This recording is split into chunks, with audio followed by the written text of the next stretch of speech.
This is the 2022 Kia EV6 rear-wheel drive in GT line trim. The EV6 is the first vehicle from Kia to be built on a dedicated EV platform. Not by any means Kia's first EV, because it's been building a variety of compliance and multi-energy platformed electric vehicles since 2014. But the difference here is that the EV6 is a built from the ground up electric car. We've had this vehicle for a week to put it through its paces, check out some of its features, and give you our honest verdict. This is the long version of this video, so if you want the bite-sized version, follow the link below. And because we want this to be as super easy and barely an inconvenience to watch as possible, we've thrown in chapter markers so you can skip sections you're not interested in because we talk too much. In automotive terms, Kia is a relative baby. Founded in 1944, like many other Asian automakers, it started off putting together kit versions of cars from other brands. Then, licensed versions of Mazdas, Fiats, Fords and Peugeots rolled off the production line at the Sahari plant. It wasn't until 1992 that Kia built a car on a chassis it designed in-house. Kia's original entry point into the market, certainly in the US, was its lower end price, and the Sophia, its first US car, certainly had that as one of its key selling features. But from its first 4 US dealerships, coincidentally in Portland, Oregon, where we happen to be based, it expanded quickly to over 100 dealerships in just 3 years. But then during the Asian financial crisis of the late 1990s, Kia declared bankruptcy and Hyundai Motor Group took 51% of its shares. At the time, Kia was the butt of jokes, reliably lurking at the very bottom of the reliability charts, just like Skoda was in Europe. But in the mid-noughties, things changed dramatically. Kia hired Peter Schreier of Audi TT fame. He brought Kia in-house design that no longer aped other automakers, shifting instead to a distinctive language of its own. It shifted to, quote, prioritise quality over volume, and every single car off its production line is reportedly inspected and tested. And while Kia and Hyundai are parts of the same large motor group, they maintain separate design divisions, and that means the 2 cars based on the eGMP platform, the Hyundai Ioniq 5, which I've driven, and the Kia EV6, they could be quite different. Up front, the cabin feels surprisingly cramped considering how big the car is. Partly I think that's down to this centre console that floats here, occupying a lot of space in the middle of the vehicle. And despite a flat floor, it feels like you just don't have that much room. In keeping with Kia's usual pattern, there are a plethora of buttons on the steering wheel. There's actually 13 buttons on the steering wheel, and then you have the 2 paddles as well, which seems like quite a lot. Although, having driven Kias for a while, I'm pretty used to it. I think Nikki found it more of a challenge. In terms of seating, the front seats are pretty comfortable for a 5'6" human, so long as you don't have too much torso. Nikki finds that being slightly taller than me, her head is stuck high up in the ceiling and she can barely see out of the windscreen, even with the seat on its lowest setting. For me, that's not really a problem. I can adjust it, and it's adjustable in multiple ways, as usual, lumbar adjustment and back and rake and base. Those are all stored in 2 memory positions, so different drivers can set them up as they need to, and you can flick back and forth. This floating center console does have a key charger, which is a nice touch, but would be a nicer touch if the car had wireless Android Auto or wireless CarPlay. With neither of those functions, it seems a bit strange to be able to charge your phone but not connect it to the vehicle. You can obviously connect it using a USB cord, which is how I've been using it, and it does work about as well as Kia's normal USB connections. That is to say, it's super finicky about the cable, but if you have a cable that's working, then it works pretty well. There is a little bit of lag between button presses on the screen and reactions from Android Auto or CarPlay, but that's something that I've come to expect from most vehicles. The display up front is really bright and clear, and the head-up display works really well. And as we've come to expect, I think, from most modern EVs, we have a large display that takes up quite a lot of the front here. I know that Teslas are the exception to the rule, but we have a curved long screen, which seems to be de rigueur for the modern EV.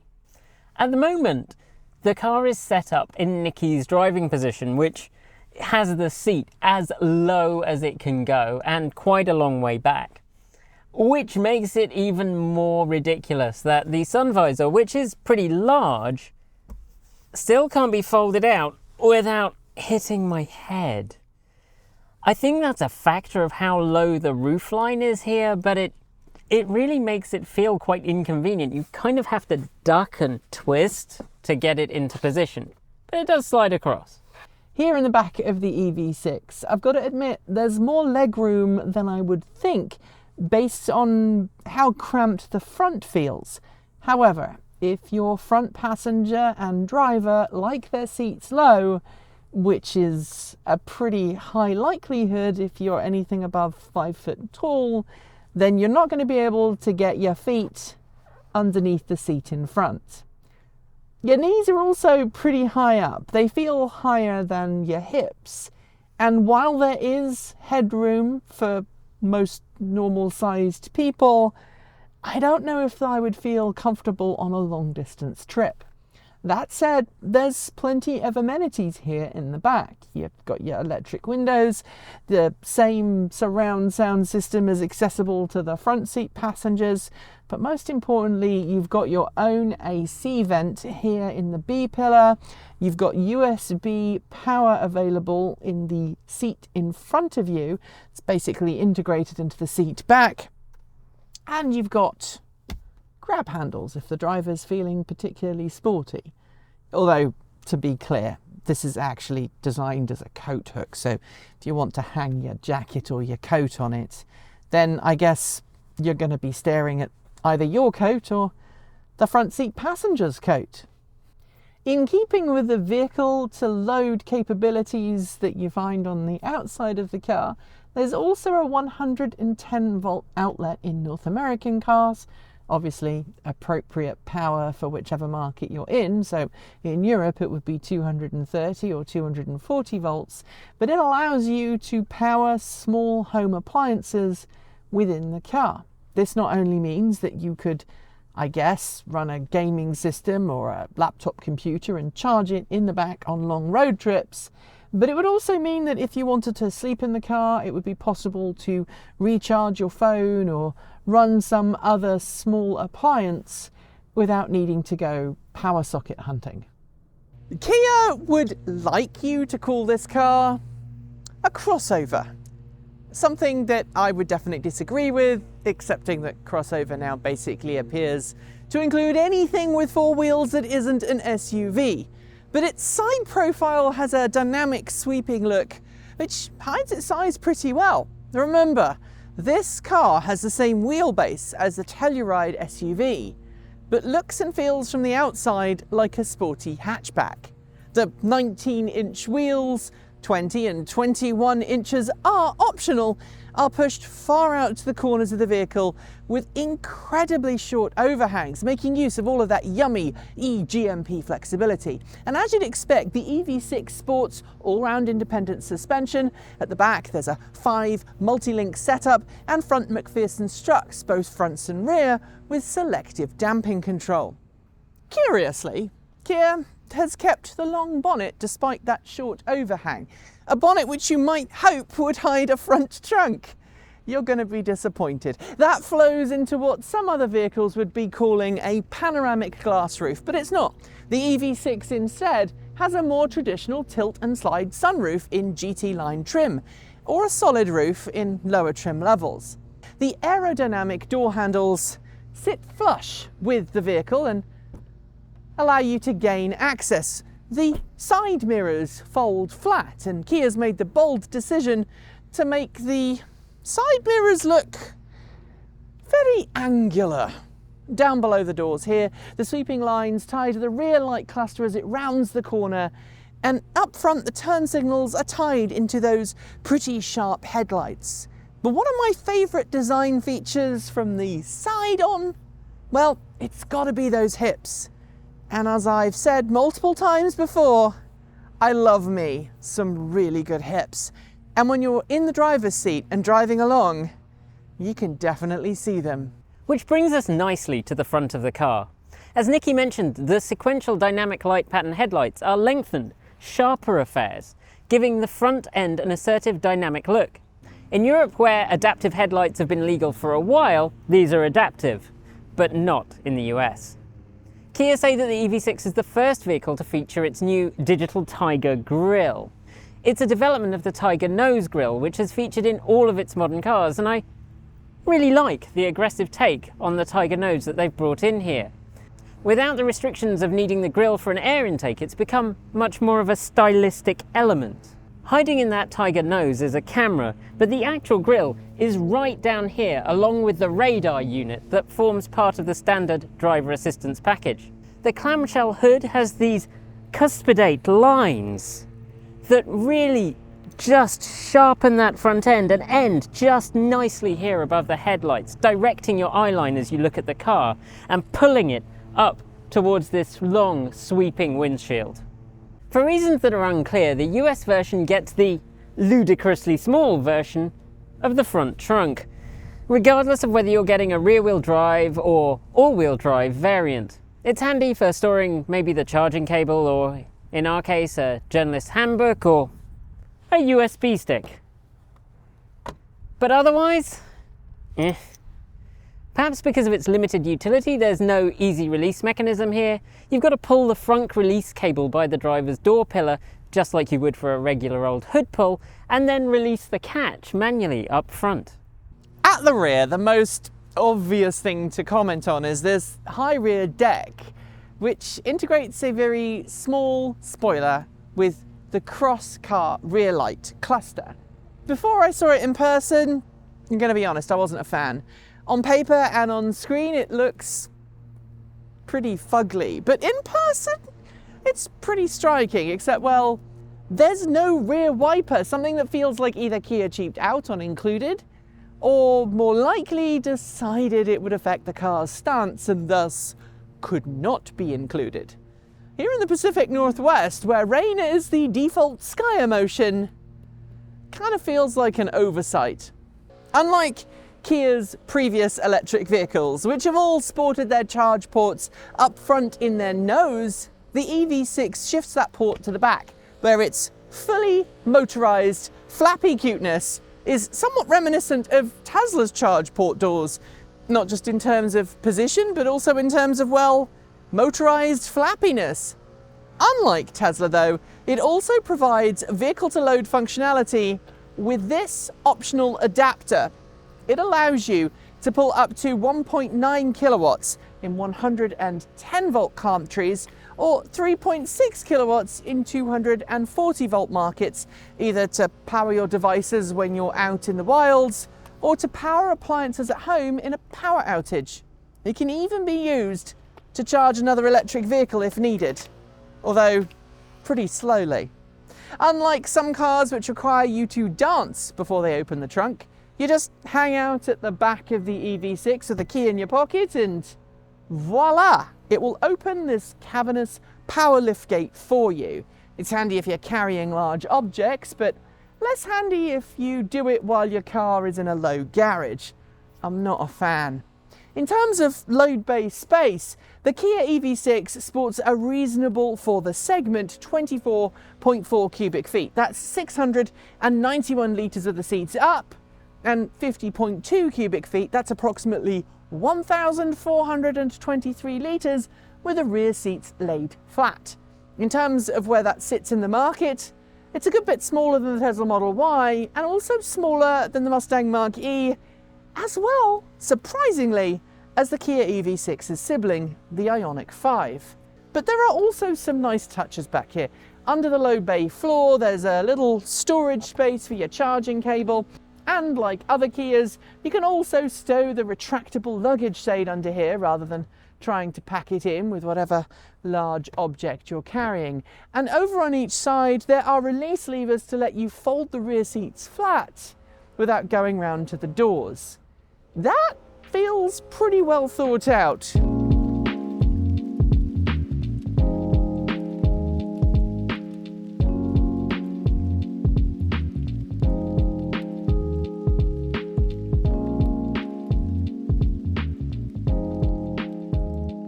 I was under the impression that a car of this spec and this price would have wireless Android Auto and wireless CarPlay. Yes, and actually I think that when it was originally announced, it may have had that listed. I spent some time yesterday, because I was convinced that it had it, playing with my phone and trying to persuade it to connect wirelessly, and yeah, it doesn't have it. And then when I went back to the spec sheet, it doesn't have it. The rumour on the forums is that there have been complaints about the quality of the experience with the wireless Android Auto, in just specifically in vehicles with this size of touchscreen, and so they've disabled it for the moment and are, quote, working on it. It's really interesting because the experience in this car is about 90% ready. It feels so close, and yet the car doesn't do battery preconditioning for navigation. In fact, the navigation is pretty iffy. Let's talk about that navigation there for a second. So every time I've used, there's a button here that I can activate with my thumb to ask the car to navigate somewhere. Every time I've used it, I've given it an address, and it's immediately come back with, no, I don't know that address, or I can't find that address. And then when I've looked again, it's basically turned around and gone, oh, we'll just do it offline and I can search for it offline and then it works. Has that been your experience? Yeah, it hasn't complained that it can't find it, but it immediately fails on routing and then says, do you want to try offline? That is a better, yeah, you explained it in fewer words than I did. But the other thing I found, yesterday I drove it up to Port Townsend, had a lovely drive, and normally I would use Google's routing. And it was fine on the way up, but on the way back, it wanted me to take a journey that involved driving across to an island, then taking a ferry, and then taking possibly the worst possible route down through Seattle to get back to where I live, just south of Seattle, which is a very strange decision when there's a road I could just drive down. We decided to try out the lane keep assist on an empty highway just to see how long you could drive before it then bugged you, and it was a good couple of junctions. Yeah, it really depends on how much curvature there is on the road. If it notices a curve and you are not providing some level of steering input, then it will complain at you. But if it's very straight and it doesn't have to do a lot of correction, then it may not notice you not touching the wheel for a while. That feels like a big flaw in Hyundai Kia's system, because I've noticed both of them doing it. Yeah, I think it's a big flaw of any system that doesn't have a camera pointed at you or some sort of capacitive sensing on the steering wheel to know that you're at least touching it. One of the things that has surprised me about this car is how good the head-up display is and how much information it crams in. and it's customizable, so you can choose how much information you want to have, whether you want to have just a standard head-up display or whether you want to have a really super duper, I cannot believe it's not butter, all of the information that you could possibly want crammed into your eyeballs via the display in front of you. And it's tied to your seat, so when you adjust the seat, the head-up display adjusts as well, which not all head-up systems do. Sometimes you have to manually adjust the head-up system after you've adjusted your seat. Some of the options for this car feel very buried in this mass of menus. Turning the head-up display on should be a button, right? There should be a button down by my left knee, or maybe up here somewhere, a button that goes, it's time to turn on your head-up display. You just press that button, up it pops. That's how most car companies do it. In order to turn up the head-up display, you have to go into setup. You then have to go to vehicle. It's 2 buttons. You then have to go to head-up display. That's 3.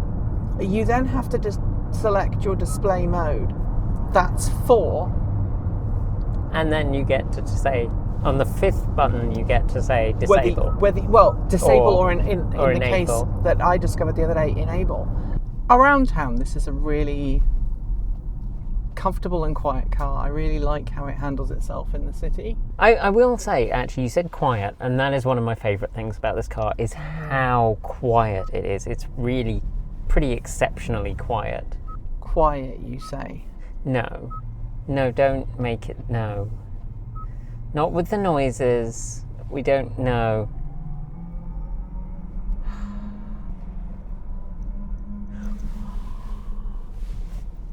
Yes.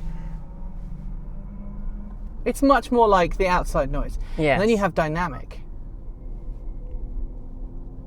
which honestly sounds as if someone has sat on an organ. You know, I can hear a 16-foot board on there. Maybe a little quint at the top.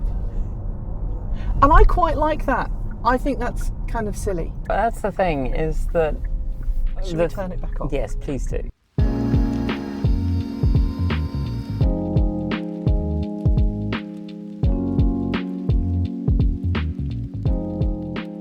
You wanted to talk about something that we haven't discussed yet, which is the preconditioning of the car.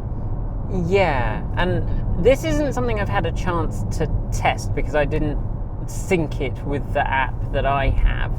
But as I understand it from Kia, it is essentially very similar to the Niro, so you can schedule preheating, and when it's plugged in, it will automatically preheat on those times. But when it's not plugged in, I believe it will not, unless you manually say preheat from the app.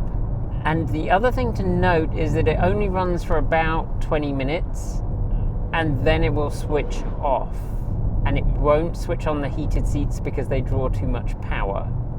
It sounds like it's a legacy automaker thing where they've decided, or they're used to taking the power for preheating out of the 12-volt battery, and so that's what they've done instead of using the traction battery and switching that on for preheating. One of the measures to me is of a car being good or not is how well it handles twisties. Yes, that is definitely, and I know some people are very uninterested in whether a car goes around corners swiftly. But I actually think it's really important because it speaks to how well it will handle unexpected situations. Right, the moose test, for example. The moose test. And we don't have a moose on hand, so instead we throw it around some corners. I think it handles its weight really quite well, and it grips well, but it definitely does feel like a big car, and it does feel like you are asking it to do something it's not terribly excited about. I expected this to be a little bit more like a Stinger. Yeah, I think I did too, and I think that's part of the way that they marketed it, and it's also in its quite aggressive looking styling, and then it isn't. it's not bad. It's really, I know people are going to say that we're saying it's a bad car. No, it's not. And it's not. It's a really good car. It's not a driver's car. But it's not a driver's car. It doesn't speak to you. It doesn't provide that kind of feedback that you need if you're going to do that. And I think that's a shame, because the Nero actually does provide quite a lot of feedback through the steering. So I'm not quite sure what happened with this. The acceleration of this car is not anything to get you super excited by modern EV standards, but by family cars, it's not shabby. It's like somewhere between 4.5 and 7 seconds, depending on which trim and which drivetrain you opt for. If you are already moving and you squeeze the right pedal, it responds pretty darn quickly. In fact, more quickly than a lot of cars on the market. But what it doesn't do is give you that punch in the gut when you're starting from standstill. Oh yeah, it absolutely babies you. The throttle, even in sport mode, is... Are you sure you want to go fast? Yeah. I see you've pushed the throttle. Are you trying to go faster? But again, I think that's well judged in some regard, because I think it's aimed at people who are switching from gasoline vehicles and who are used to, you push the throttle, there's a bit of lag, you're not quite in the right place on the torque curve, so off you go. Driving this car, it's enough. Yes. It will get you, if you're on the freeway and you need to overtake, there is enough power to do that and to move you up the road with alacrity. I think that most of the contact materials you have in this car are very pleasant. The white door trim here is a bizarre choice, I have to say. And it's the kind of material with that kind of leather grain, faux embossed texture where it'll never ever get clean once it's got a bit dirty. And the kind of the high gloss black. Oh, the piano black. Why piano black? Yeah, and it's a thing that I think needs to die a death, the concept of piano black in cars. Just make it matte. Make it matte so that it doesn't show fingerprints, because we touch surfaces. All of the heated seats and ventilated seat switches, they're all capacitive. Yes, and so is this display. And this was one of the things that I wondered about with the Ioniq, because the Ioniq has capacitive faux buttons and this has capacitive faux nonsense. I understand it more in this, where they've used that capacitive surface so they can change the display on there and it does different things. I know you found that very awkward. Well, okay, so the radio button, and I'll just go here. So it's currently at climate, but if you want to change to navigation, which is also radio, you press the button and it switches. But at the same point, I find that it then defaults back to climate. So if I'm going to change the volume of what I'm listening to, I will sometimes reach for the volume knob rather than using the multitude of buttons on the steering wheel. And can we just talk about that in a second? Because there are too many. Having something that switches between climate and other functions means I have to glance down and look to figure out whether it's in climate mode or whether it's in radio mode or navigation mode. I can get on with it. I don't find it hugely objectionable. The USB sockets up front are a bit weird. So you have a USB-A in the center, yes, down, way down. You have a USB-C on the passenger side, and there are little hooks. I don't know if you noticed them. There are little hooks on the floating center console. I mean, it's obvious that Kia's thought about the fact that you're going to have the cables go all the way from those front sockets to somewhere in the center console. But then why not hide them underneath or put them somewhere a little bit more accessible? I think it makes sense if you think about the vehicle having wireless Android Auto and wireless CarPlay and wireless charging, and assuming that you would really rarely use those. But obviously it doesn't, and so you do end up, like, my phone was rattling around in this bin earlier when I was driving down, and I would go around a corner and then Android Auto would disconnect because the cable moved, and yeah, that is not an ideal situation. And it's one that could be remedied if they could get this head unit to do wireless Yeah. connection. The other thing to note is that it's only the USB-A socket that allows you to connect your phone to display. Yes. You cannot use the USB-C. No, and that I think is in keeping with their previous practice. Unlike other cars where you can have multiple phones connected at once to the head unit and use them both, this car, at least as far as I've experienced it, can only do one phone connected to the head unit at a time. So having two sockets would make that tricky. I think the one thing that we haven't really touched upon is the quality of the paint. The shift to water-based paint, which is really, really important for an environmental perspective. Oh, absolutely, absolutely. But they haven't quite got to the point where the quality is the same in terms of final finish and durability. And I've definitely seen that on mine, with paint chips being way more common. And on this car, it's really visible in a sort of faint orange peel. It's not terrible, Yeah. but it is quite visible.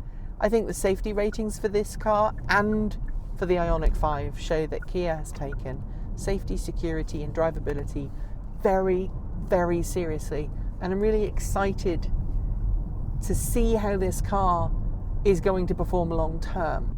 I think so, and I think having driven a mid-thousands Vauxhall Cavalier, which was a staggeringly dull car in many regards, the family saloon is not a thing that has to be super exciting.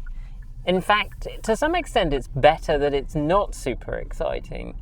It's better that it's tractable and comfortable and does what you want it to, but doesn't make a fuss about anything very much. Yeah. And this does that. It does it in spades.